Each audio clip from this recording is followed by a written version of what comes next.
We have trials of danger. Now, sometimes these trials of danger is because of our own stupidity.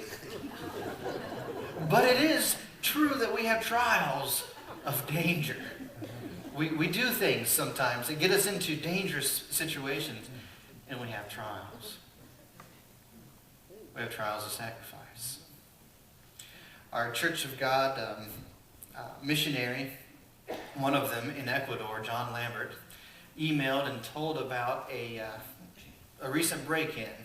Sister Delia, who is kind of the matriarch of the Church of God movement in Ecuador, she heard on HCJB, which is a shortwave radio program station down there, she heard this old Church of God radio program. It's called Christians Broadcasting Hope now. It used to be called the Christian Brotherhood Hour. Do you remember it?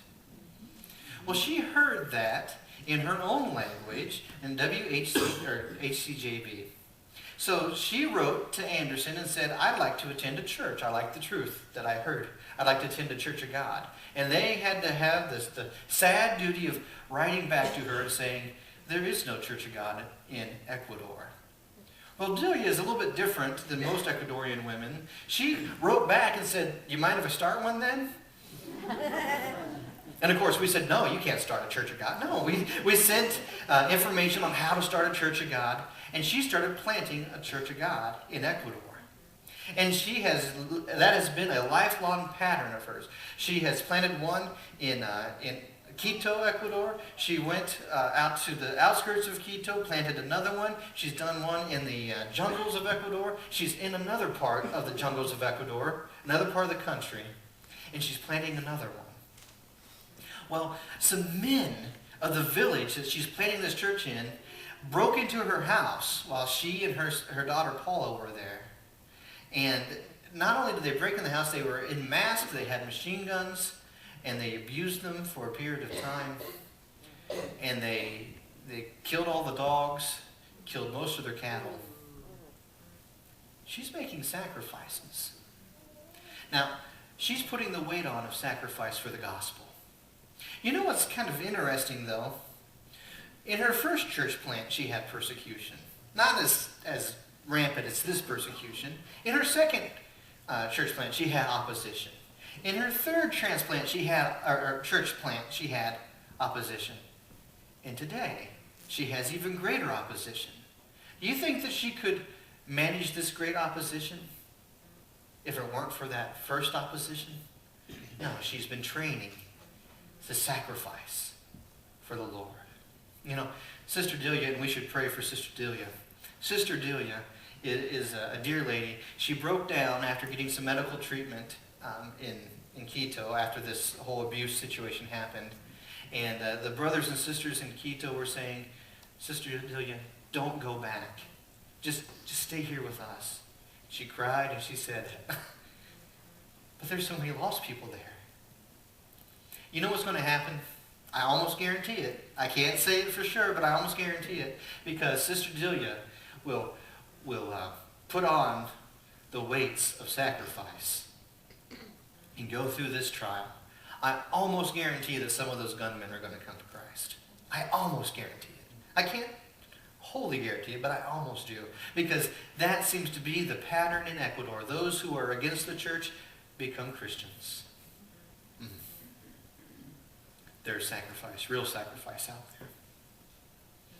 We go through trials of unpopularity. Now, probably in our society, this is probably more of the par for the course for us, because we go to our work, we go to our lives, and we are made fun of and impugned and laughed up and unpopular because we share Jesus Christ. I remember as a teenager, I was made fun of because I would carry a Bible with me to school. I never read that Bible. I probably should have, but just being honest with you. But the fact is, I was unpopular. I was unpopular. Why? Well, because I had chosen to take a stand for Jesus Christ. There was the weight of unpopularity on it. Now, I can stand before you and truly tell you, I love you all, but it doesn't really matter what you think of me to me, because I've borne the weight of unpopularity before. I'll probably do that again. But all these tests are not designed to make us fall. None of these tests in life. And I only scratch the surface of tests in life. You have many other tests in your lives. All these tests in life are not designed to make you fall. No, they are designed to make you soar. They're not designed to make you soar.